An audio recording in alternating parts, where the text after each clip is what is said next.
Well, my front fork is really thick, and this is at the extreme end of being compatible with this rod holder. So I've gotten some additional M6 screws that are a little bit bigger, and I'm going to go ahead and use those. Now, the reason that this won't fit by itself is I've chosen to use one of these rubber washers, for lack of a better word, to go ahead and protect my paint. You can get these M6 screws pretty much anywhere.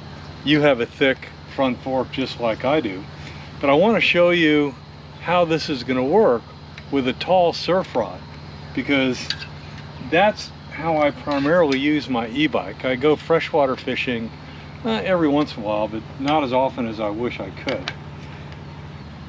First, if you've got a regular size rod with a normal rod butt, it's going to go in here just fine, and it doesn't really matter how far it sticks out.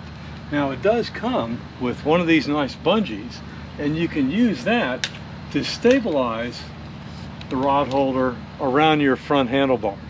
And that's not going to go anywhere, and then as you turn the bike, the rod holder is going to turn with it. So let's look at the rear mount. You can see I've got the saddlebags here to carry stuff, and with a traditional rod, you can see that there's not a problem mounting this without that bar down here at the bottom. That's going to ride just fine, and I could put another one of these on the other side if I wanted to take two rods, or actually two more on the front if I needed four.